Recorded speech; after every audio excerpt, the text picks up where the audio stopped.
grandfather was a sailor. He blew in off the water. And my father was a farmer, and I was his only daughter. I took up with a no-good mill-working man from Massachusetts. Dies from too much whiskey, and leaves me these three faces to feed. Mill work ain't easy, mill work ain't hard. Mill work, it ain't nothing but an awful boring job. Now I'm waiting for a daydream to take me through the morning, to put me in my coffee break where I can have a sandwich and remember. And then it's me and my machine for the rest of the morning, the rest of the afternoon, gone for the rest of my life.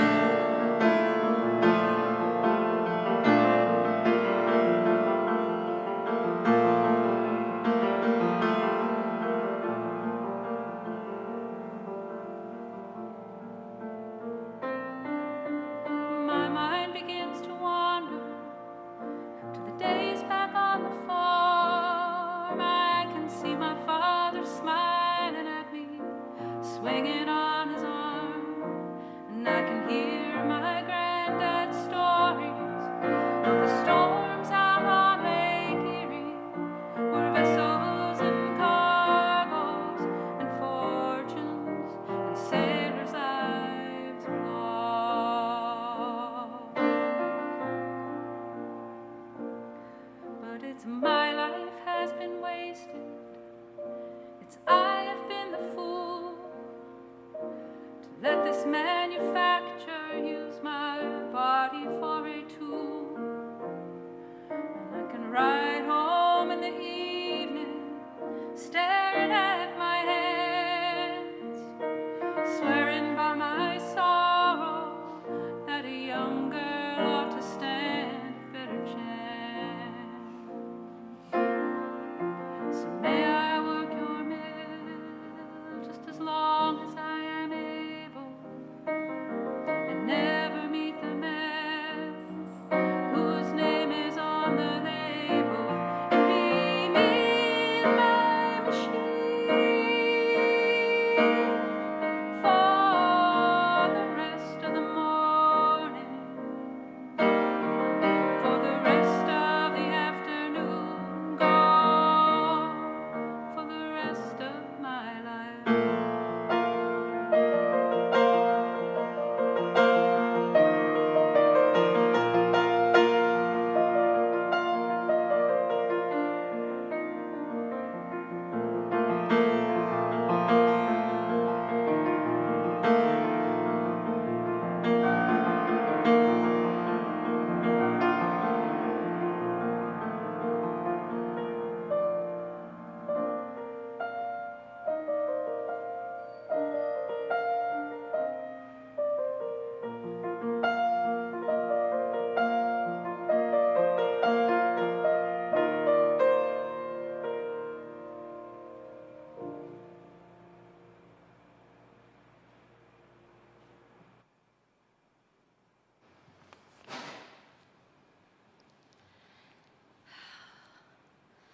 Good morning and welcome to the First Unitarian Church of Pittsburgh. I am Reverend Dr. Kadar Walker, and I am so honored and privileged to serve as the minister of this wonderful community.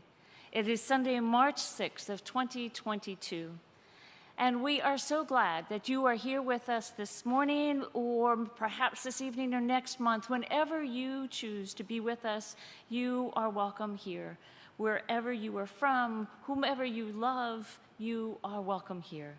Whatever reason got you to click on, grab your cup of coffee, we're delighted.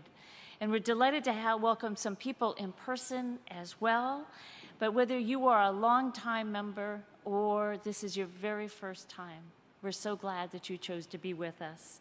We are a community dedicated to welcoming the stranger and working for justice wherever the heavy weight of oppression has woven into the fabric of life.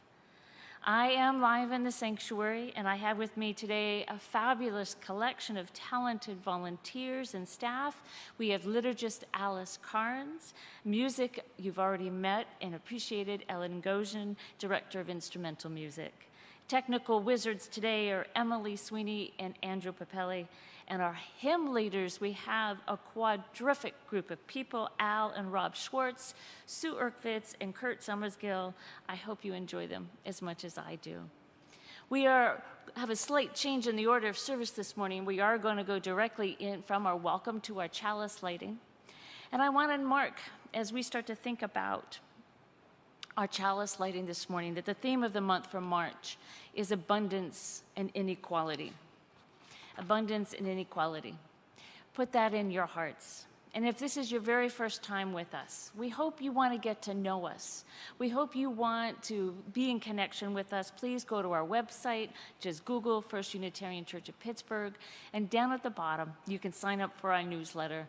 You can sign up for one of our intro classes. We would love to hear from you. And if you'd like to join us for social hour directly following the service at 11:45, just send us an email. First Unitarian Pittsburgh, all one word, firstunitarianpittsburgh@gmail.com. And I want to announce that there is a series of cottage meetings, that is small group conversations, that are beginning tomorrow at 4 o'clock on Zoom. They're all virtual. And the purpose is to explore our views on climate and environmental justice. Please go to your email for information on how to sign up. It's a great way to engage with members and friends of our community through sharing and listening to one another. Again, please check your email for a series of cottage meetings starting tomorrow at 4, and there's several more after that. I also want to note that in 2 weeks, on March 20th, we're going to expand the number of people we welcome here in the sanctuary as our infection numbers go down. I hope you please will consider joining us. If you are a member or a friend of the community, you can upload your vaccine cards into our Breeze system. But please, please be in touch with us. Check out all the requirements that we're asking on our website. I invite you all to take a deep breath with me and arrive in body and spirit for our worship. However that means for you to come together in community. Be present. Be present in your body, in mind and heart. Picture yourself connected to all the community members, both strangers and friends, as we come together. And as we think about generosity, if we think about this theme of abundance, of inequality, let the chalice, the light of our faith, the symbol of our heart and mind, let this light guide us. As we think about all the abundance in our lives and where we see inequality, how we react to the sight and the smell and the feel of that injustice. Welcome, welcome to you all.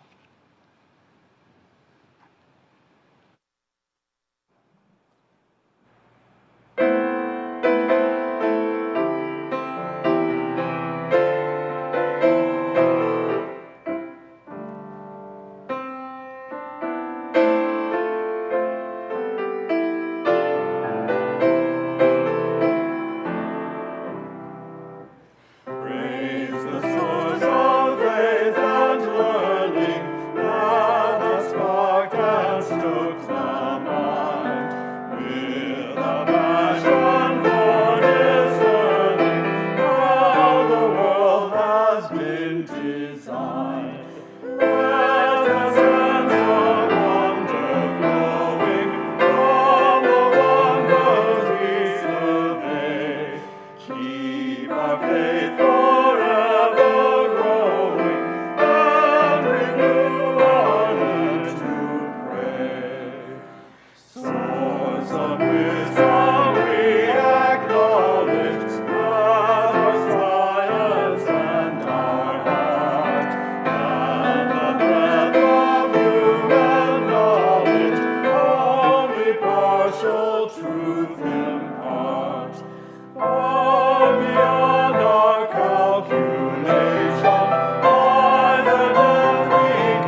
don't know if I'm supposed to speak before this or not, so I'll just say a word. This is a song by Hetty West talking about children working in the cotton mines, or excuse me, the cotton mills. They were hard times.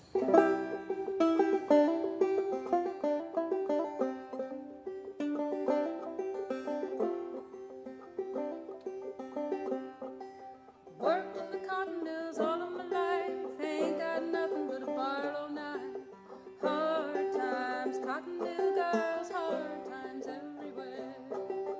Hard times, cotton mill girls, hard times. Cotton mill girls, hard times. Cotton mill girls, hard times everywhere. In 1915 we heard it said, move to cotton country to get ahead. Hard times, cotton mill girls, hard times everywhere. Hard times, cotton mill girls, hard times. Cotton mill girls, hard times. Cotton mill girls, hard times everywhere.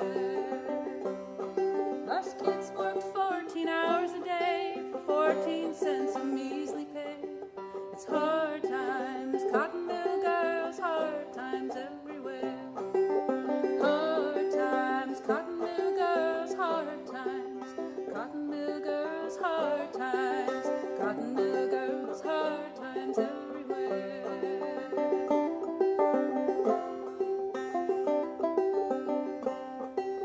They raised our wages up half a cent. Poor girls didn't know what it meant, and it's hard times. Cotton mill girls, hard times everywhere.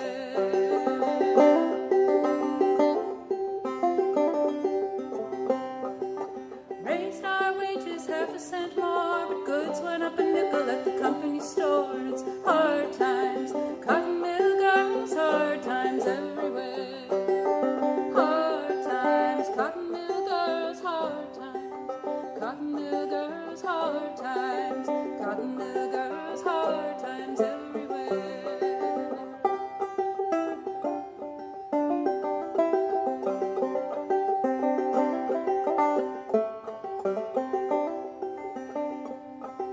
See that train coming round the curve, it's loaded down with cotton mill girls.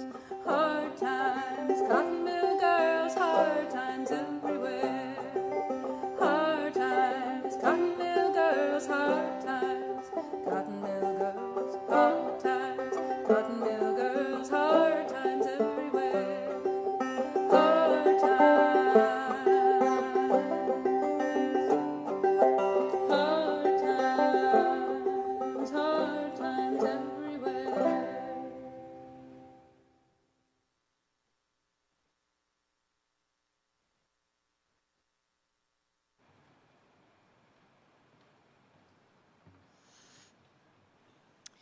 Our religious community is made up of volunteers and staff, creating and hosting a variety of programming, even as we stay safe and are making a transition during this time of pandemic.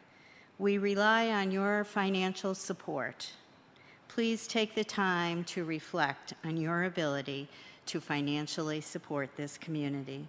Donations by check may be mailed to the church office. Electronic donations can be made online through the church website or by texting GIVE to 412-435-1050 and following the instructions. Thank you.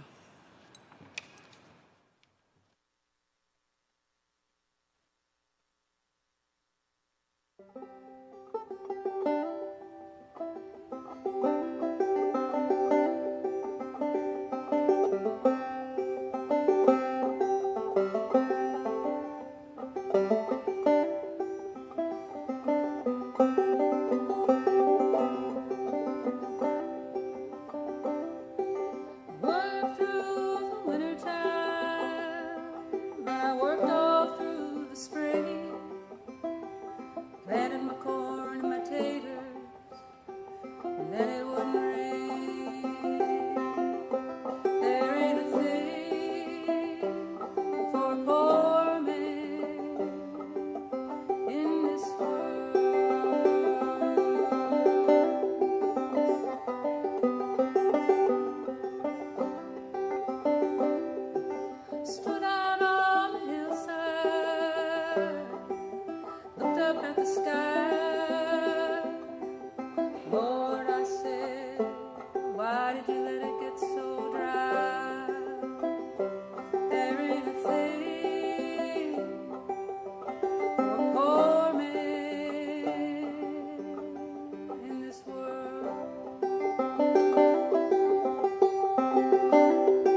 As we think about all the joys and the sorrows in our lives, I know we're keenly aware that Ukraine rests heavy on our heart and soul. I have struggled as a minister and as a human being of what to say, what to do. This is a moral atrocity. It's a political nightmare. But as a minister, what more can I say and do other than state the obvious? I'm not a political leader. I am one who deals with the wounds of the heart and the soul, and humanity on this planet is feeling wounded. But it was David Brooks, of the New York Times columnist, who helped broaden my lens beyond the deep pain and feeling of disempowerment. He invited us to look to the Ukrainians and their courage in defending their democracy, in standing in the face of this invasion with a fierce defiance. He reminded us that our belief in democracy and national honor have always been there, but they have waned of late. And they are feeling emboldened and inflamed again. We've asked a lot of important questions in our own country over the last 5 years. And our belief in a democracy has struggled. And the belief in our own country has been undermined. But with this outrageous, immoral act by Putin, I believe, and our strength as a moral democracy has been emboldened. Our belief in a strong, fair, and smart leaders has been rekindled with the inspiration of President Zelensky and our own President Biden in his capacity to unite the European leaders, as well as even many leaders of the dysfunctional GOP. And we can see very, very clearly now the dangers of xenophobia and ethno-nationalism. They providing a cry of freedom that even the most cynical on the left wing are finding a love for our country once again, inspired by the Ukrainians. With the uniting of so many nations, we are seeing the power of a liberal democracy against an autocratic sickness. The world is seeing the brutal thuggery of the bloody belly of an ego-driven absolute ruler. And this, though painful, is giving me hope, glimmers of hope. We're being told that this is going to be the long haul, that there is no miracle, there are no Avengers. No way that the proud and the courageous Ukrainians are going to succeed against the Russian military anytime soon. And yet, there they are. And yet, they are there. And we are being told that this tragedy will push all Western countries, particularly the United States, to a new era of energy geopolitics, forcing us to finally put investments in sustainable energy as we shift off reliance on Russia, oil, and gas. The earth is tilting, my friends. The earth is tilting, and it is horrible and painful. But we, as liberal-minded and conservative, have to help tilt it toward a new era of collective liberation for all and health for our planet. This is where we need to focus as we transform our bereavement and our anger and frustration. And for those who are still wondering what you can do, I offer two things. One is the Unitarian Universalist Service Committee. They are organizing with people directly on the ground in countries throughout Western Europe who are bordering in particular with Ukraine. Just go to uusc.org and you'll see our Unitarian Universalist values in action. And the second is to pray. Prayer has a way of uniting our hearts, helping us heal, helping us stay focused on what is most important. It helps us transform our pain and our bereavement. And I offer today this prayer from my colleague and my friend, Unitarian Universalist minister, Reverend Robin Tanner. Please bring your hearts and minds together with me as I offer her words. To be brave when fear is catching you, we have to be brave because of the children. She is clear-eyed, flushed, and leaning against a steel column in a subway station. One child sleeping against her leg, the older boy staring, round, brown eyes, fixed on his resolute, rosy-cheeked mother. Pray. To be clear, to speak truth. She offers sunflower seeds to the Russian soldier before she curses him. She reminds him that he will die for a dictator who asks him to betray their humanity. Before she curses, she levels her eyes to this young man to remind him she could be his grandmother. She unarmed and ready to fight. Take this truth.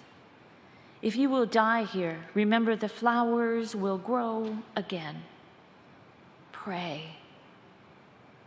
To endure when the waves crash over your head, my grandmother's hands, Ukrainian hands, always with a long, slim cigarette, even as she moved the hand mixer and sipped cold coffee.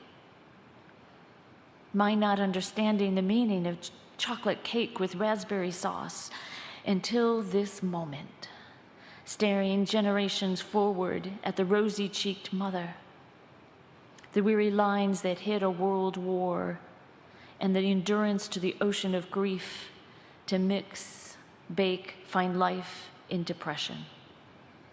Pray.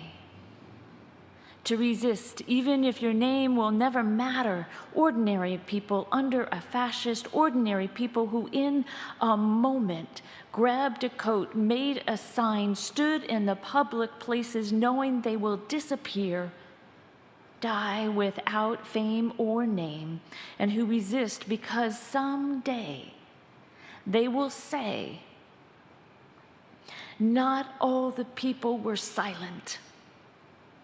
Pray.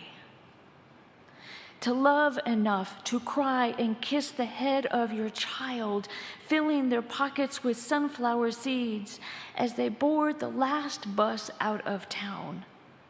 Hands pressed to windows as one last ritual of love, because we know we may not see the sunrise, but someday when the sunflowers bloom, they will return to harvest seeds again, to feel the warmth of sun and to sit quietly before the arching open bursts of yellow that mark the memory and prophecy. We have to be brave because of the children. Pray for peace, yes. Pray for the truth, also. Pray for endurance, amen. Pray for resistance. Pray to remember that love that can never be bombed, obliterated, or silenced. The children, the flowers, and the sun return. Amen, amen, amen.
The reading this morning is from Reverend Peggy Clark, Reverend Peggy Clark, of course, entitled Equality in a Sea of Inequality. When this country was founded, the aspiration was high. The men who imagined it dreamed big, casting a vision of the world where all men were created equal, where rights were endowed by our Creator, transcending culture and the expectations of the day, where life, liberty, and the pursuit of happiness would be allowed and enjoyed without infringement. It was a radical and new vision born from Enlightenment optimism, inspired by scientific discovery. It was an intoxicating vision, as bold as the Protestant Reformation that swept all of Europe. And they had the hubris to believe they could make it happen. They staked their claim in the Declaration of Independence, and they institutionalized it in the Constitution. They elected their first president, and when he stepped down, relinquishing power to return to the role of citizen, those founders believed they lived to see their vision realized. A new president ran for office, and the Republic was up and running. It was done. A new world order. Those men weren't distracted by the genocide they inspired or the enslavement of other people they required for this nation to be born. They declared equality while swimming in a sea of inequality. When they declared all men are created equal, they meant white, Protestant men. They didn't mean women. They weren't including Black people who'd been enslaved or those who were free. They didn't include Catholics, Jews, or people who didn't own land. They were so proud of their inclusivity, so inspired by their cutting-edge philosophy, that they had no idea how narrow it was, how constrictive, how small a vision. The men who wrote those words were calling into being a more perfect union. They were establishing justice, ensuring domestic tranquility, securing the blessings of liberty.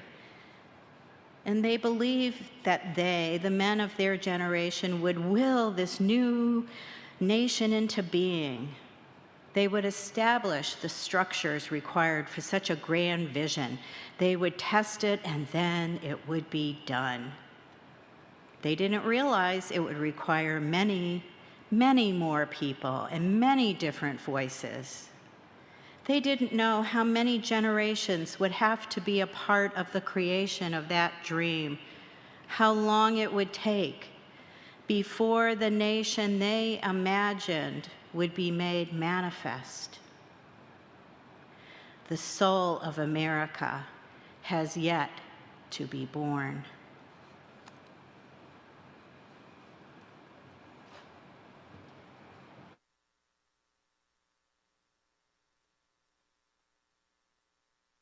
I am a girl of constant sorrow.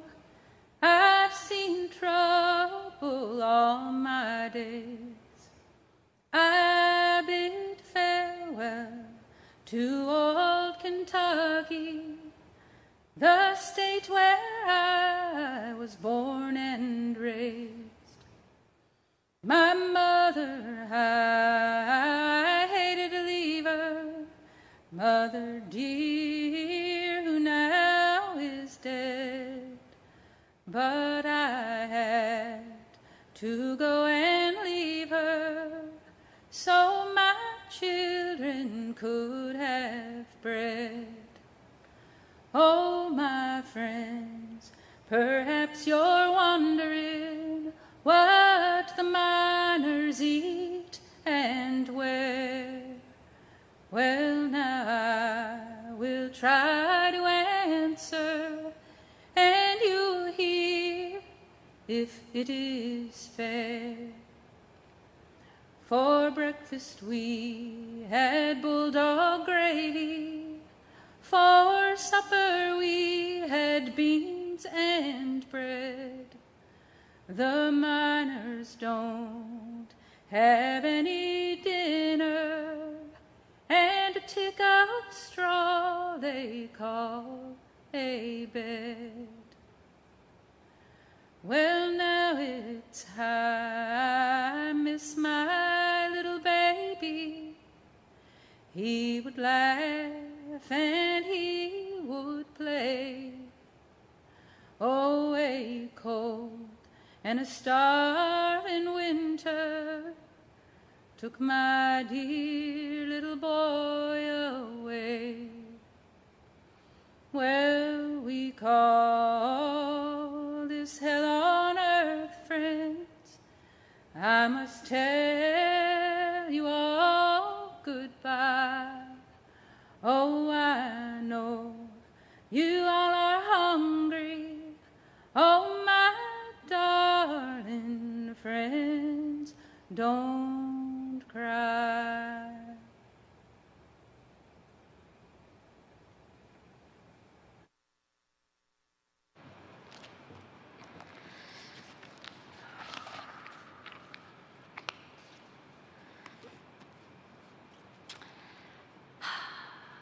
Special note of affirmation and appreciation for Ellen and all the music that she is offering us this morning to help support the message of this service. 7 years ago, this week and last week, actually, Facebook has been reminding me that I was in India on a partner church trip. I was representing my prior church in Virginia. And it was a 2-week trip, being a tourist the second week, and then we went to our partner churches in the Kazi Hills. My roommate for this whole trip was our own beloved Karen Litzinger from First Unitarian of Pittsburgh. What a joy it was to meet her, and I hope you all know what a gift she is to this community in making sure that a relationship with the Kazi Hills Unitarians is well supported. I had been warned before going to India that to expect a land of contrast, a land of beauty and a land of devastation and ugliness, a land of wealth and a land of poverty.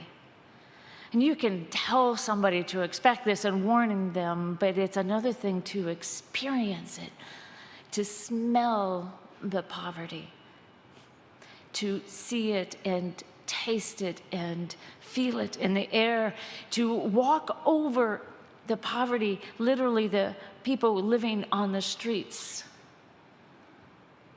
to know that its constant crush is seen in the eyes of the people asking for help constantly.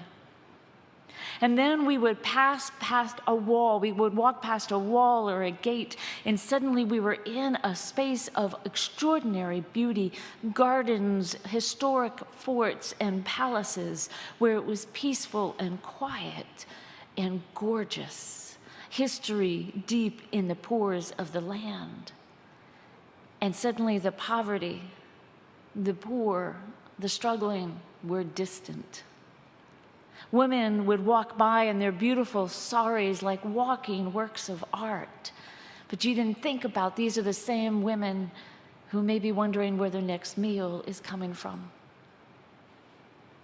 It was difficult, but I also enjoyed the hospitality of the partner church, the matriarch in the Kazi Hills, who opened her home to me and a church member for one night. They have nothing, so little. They make money based on selling brooms that they make and selling the leaves that they harvest out of the forest from the betel nuts that they chew on when they're hungry.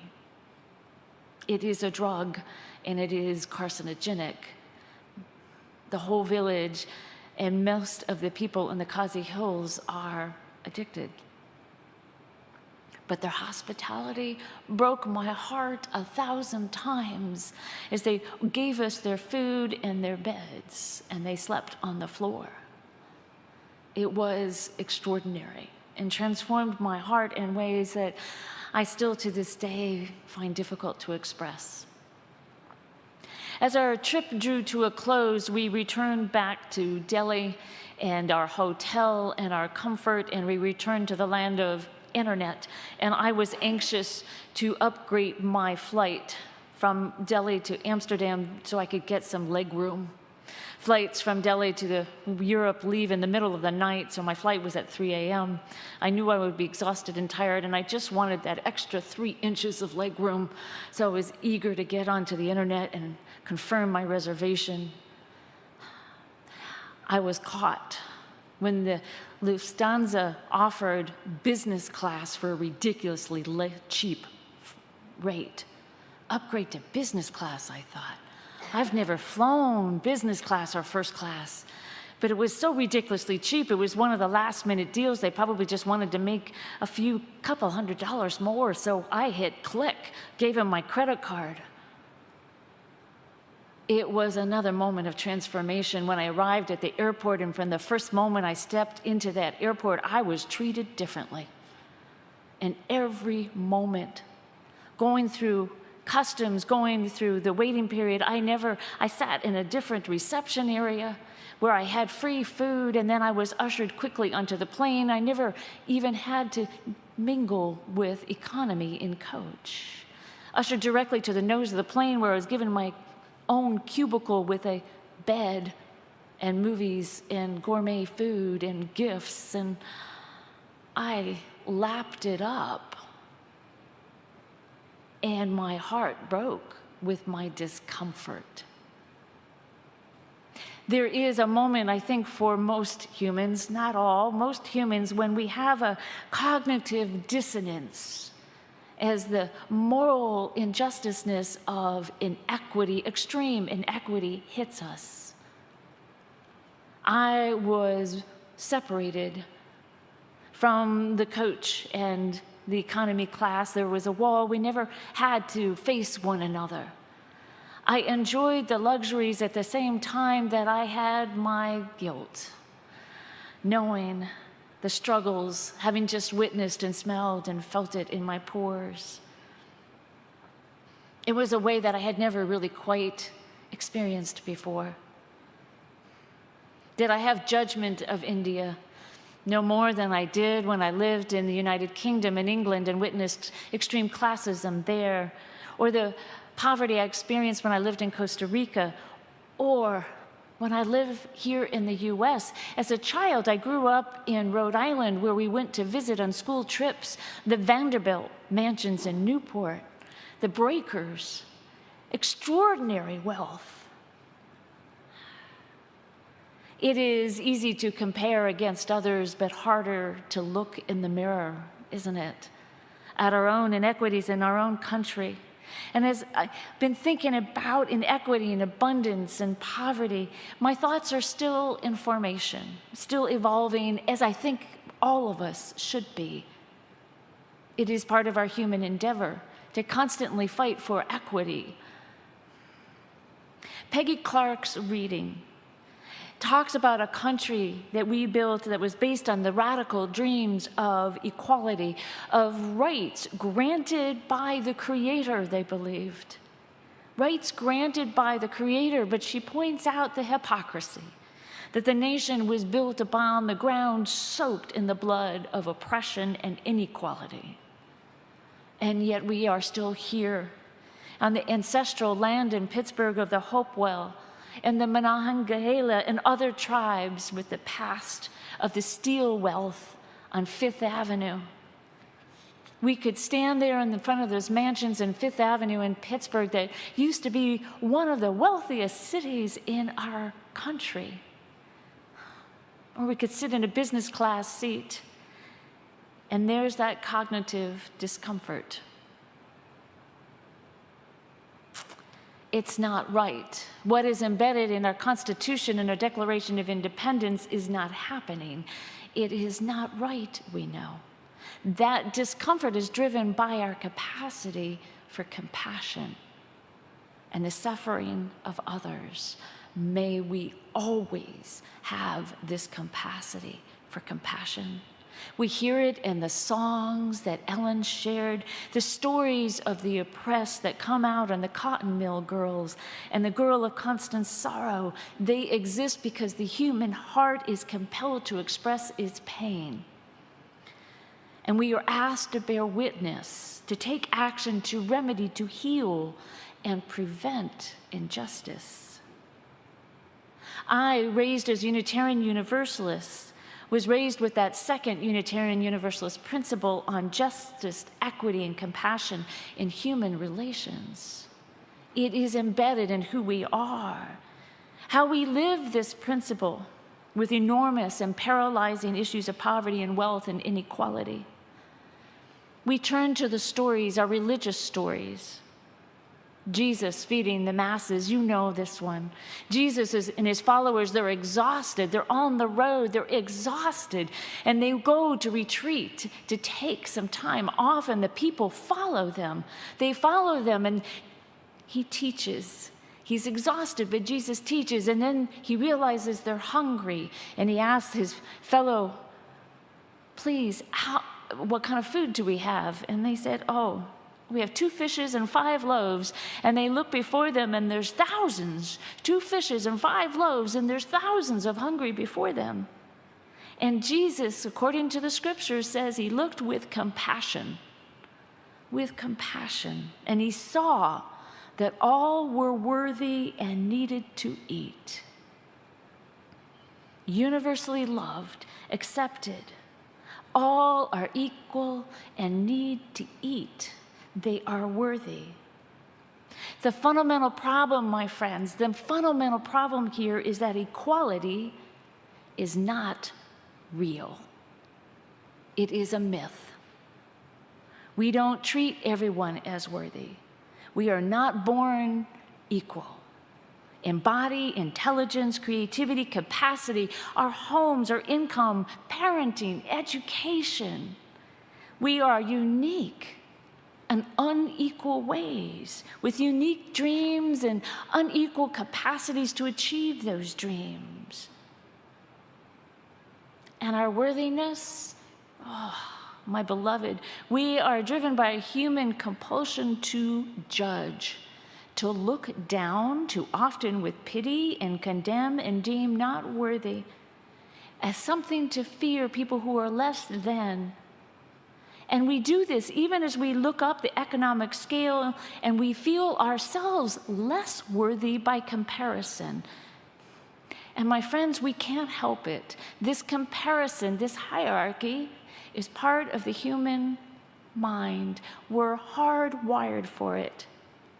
And I'm going to talk more about that next week. So stay tuned. But I can hear you saying now, equality, Kate. Equality is about leveling the playing field. It's about equity and fairness. It's about access and treating everyone the same. We just need to redistribute it fairly, justly, equally. We just need to live by our second principle, justice, equity, and compassion. But my beloved, that second principle is aspirational as our founders' belief in equality. If our current imbalance of wealth in this country, which is increasing to extremes, when you look at it, we have to come to the same conclusion. We're in trouble. Our democratic fabric has been ripped. It's ripped every day, and I'm going to name him Jeff Bezos' net worth of over $185 billion, while his Amazon workers can't take a bathroom break. The people are hurting, and there are too many walls separating us from that pain.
So we come marching,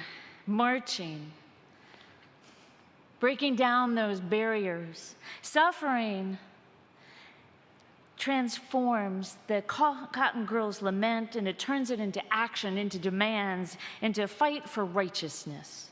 Amazon and Starbucks workers are trying and striving to unionize, claim their voice for fair treatment. So why doesn't Jeff Bezos just hand over 1 or 2 of his dividend payments? Isn't that an unearned payout? Redistribution. That's how we've been dealing with this long accepted political spectrum by both conservatives and the progressives believe it's necessary to redistribute the wealth. How it's accomplished, well, that's a long, heated debate.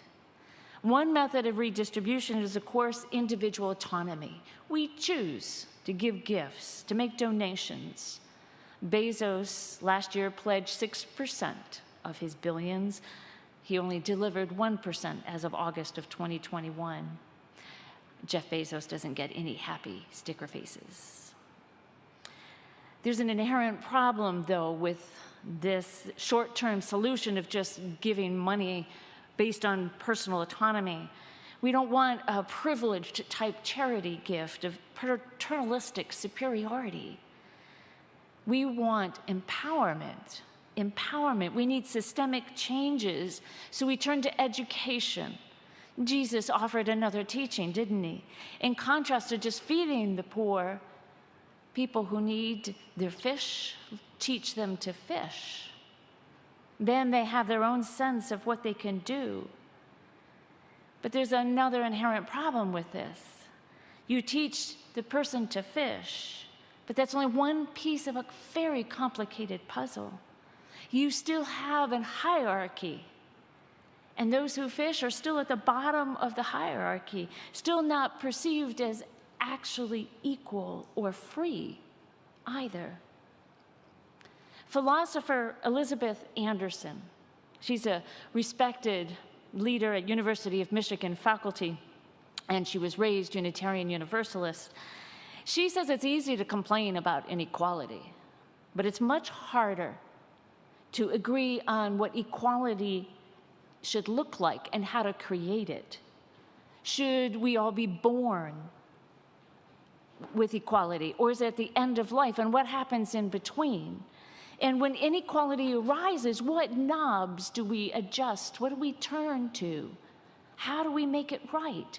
Many egalitarians, I believe, in redistribution, help the unlucky, judgment-free, blameless support for the unfortunate. It makes sense in our hearts and minds, but Anderson convincingly argues redistribution based on the lucky and the unlucky entrenches social hierarchy rather than dismantling it. To her point, she writes an imaginary, theoretical, bureaucratic letter, and I'm paraphrasing here. Dear unfortunately disabled person, your defective endowments, while beyond your control, make you less valued, less worthy than normal people.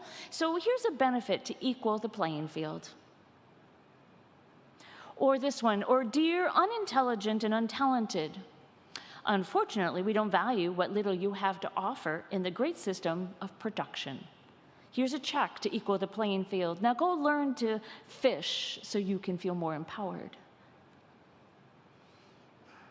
So some of us are lucky and some of us are not. Some of us get reward based on arbitrary values, and others are kept in an inferior status with the drip, drip, drip of redistributive resources.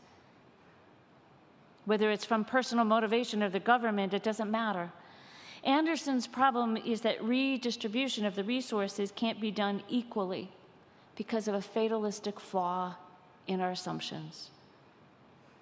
One, there's two flaws, she says. One, first, in our beautiful country, in our beautiful, diverse country, multicultural variety and uniqueness, we have constantly changing values.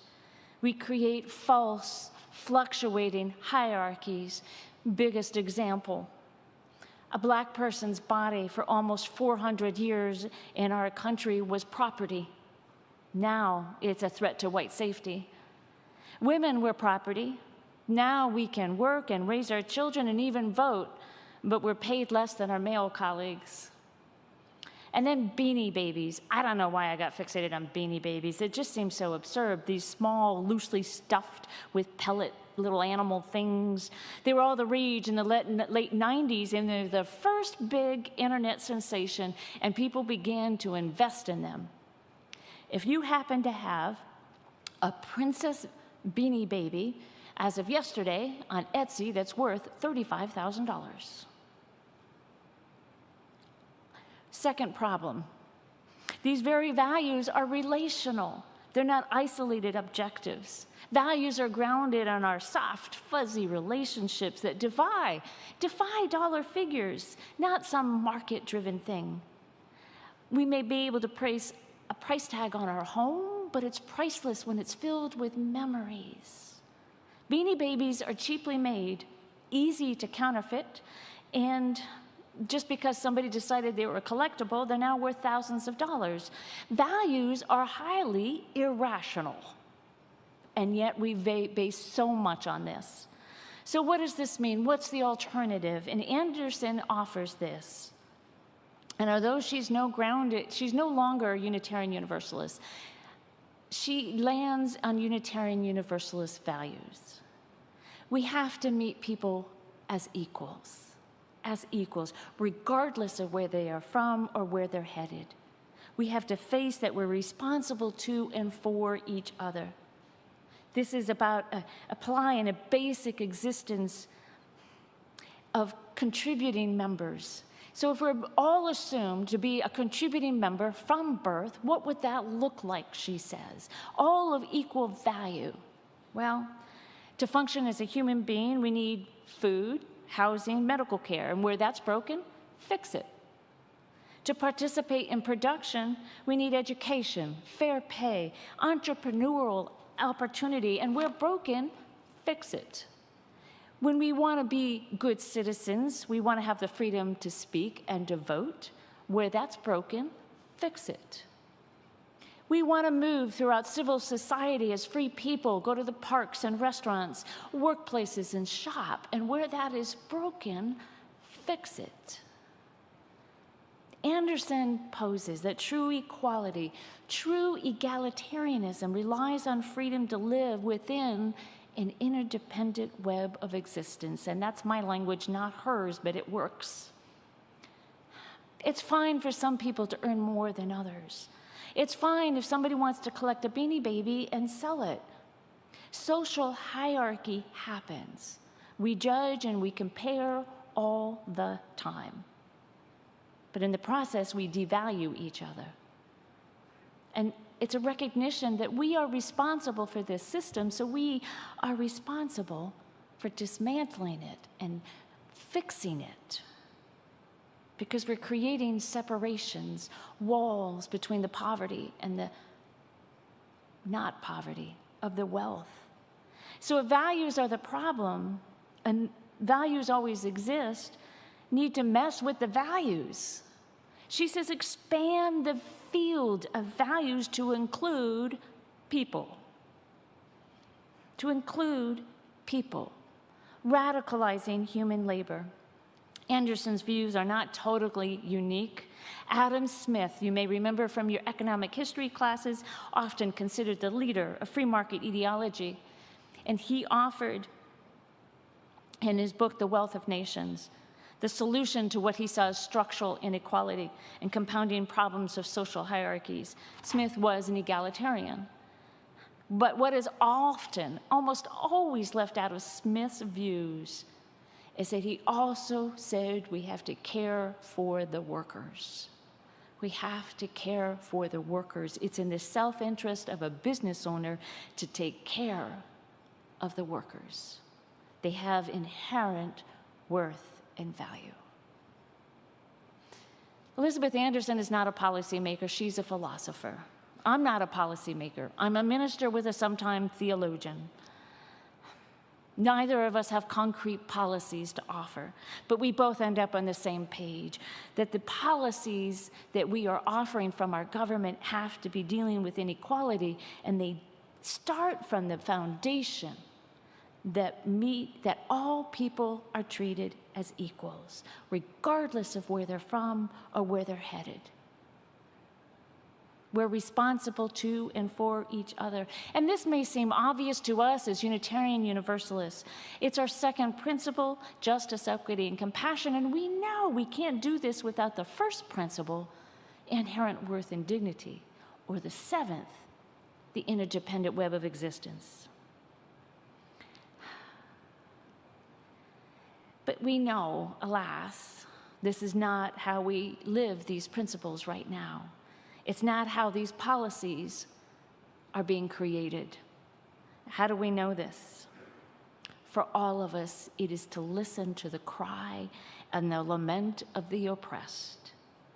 When we listen, we break down the barriers.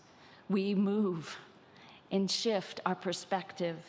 This pandemic created first massive, unorganized, unled mass labor movement centered on changed values, as thousands and thousands left jobs that were underpaying and had ripped them of their dignity and worth. We know this because of things like the Poor People's Campaign that continually to offer amazing testimony from those who are most impacted, most marginalized, most oppressed. They keep centering the voices of those who are suffering. For most Unitarian Universalists, it requires we get up from the business class and we cross the barrier, we move the curtain aside, and we step into economy. And we ask our fellow Earth citizens what they need in order to live a life of dignity. We don't guess, we don't impose, we ask. We meet in conversation. So my charge to you, my beloved, is how do you know what the oppressed need to live a life of dignity and respect? How do you hear the cry? How does your heart break? In economy, it's a place to meet, a place of wonder where two hearts can come together in mutual compassion. I am reminded of the words of our first hymn, on that first hymn and the last verse. Praise the source of faith and learning. Praise for all the beauty leavens. Praise for silence, for music and prayer. Praise for justice and compassion, and for strangers, neighbors, and friends. Praise for hearts and lips to fashion. Praise for love that never ends. This is where we meet in the world of praise and wonder. Praise of the basics of human heart, of dignities and love, because that's what breaks down those barriers. That's what breaks down the walls separating us. Thank you for listening to me today. I know I've gone on, but it feels important. It feels like something is shifting in our country, and we need to pay attention. Next week, I'm going to look at the painful lessons of the poor and the wealthy, individually and collectively, and why do we keep judging? Why do we keep devaluing the poor and overvaluing the wealthy? Stay tuned, my beloved. Stay tuned. Blessed be and amen.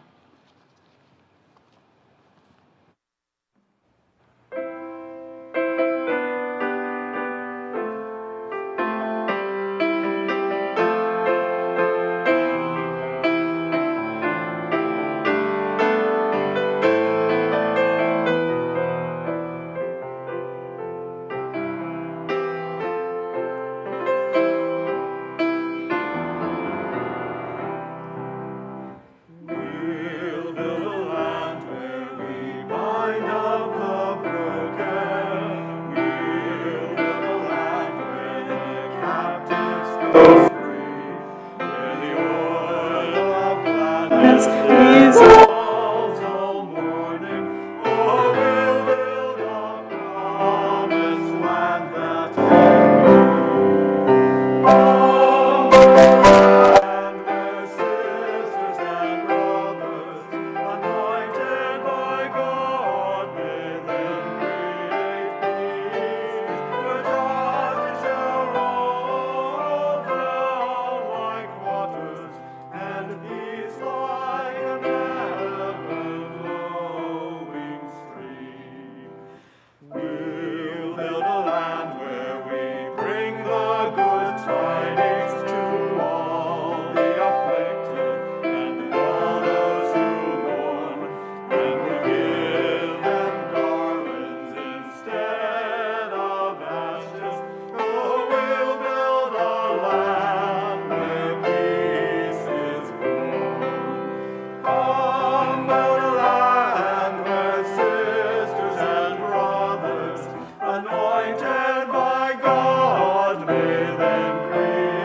and cities, raising up devastations from old, restoring ruins of generations.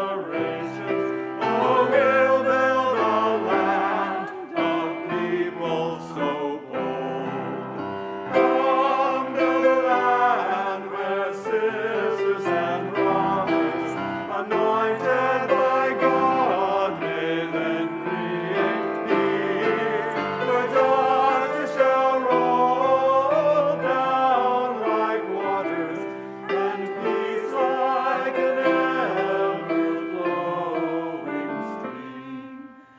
Come build a land where the mantles of praises resound from spirits once faint and once weak, where like oaks of righteousness stand her people. Oh, come build the land, my people we seek.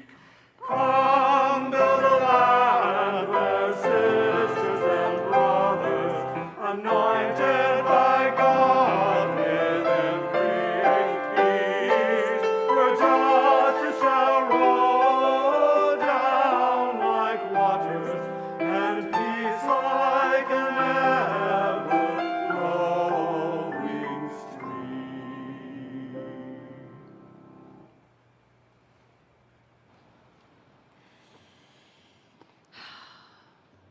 If you have a chalice at home, or perhaps it's in your heart, I invite you to say these words as they're said by Unitarian Universalists around the country. We extinguish this flame, but not the light of truth, the warmth of community, or the fire of commitment. These we carry in our hearts until we are together again. My beloved, I have one thing for you to carry today and to remember. It is the aspirational found in our principles, our founding documents, and our hymns and songs that break down barriers. They give us courage. They remind us of our moral compass. It is the aspirational that challenges us to be the best we can be. Return again in love with aspirations in your heart. Blessed be.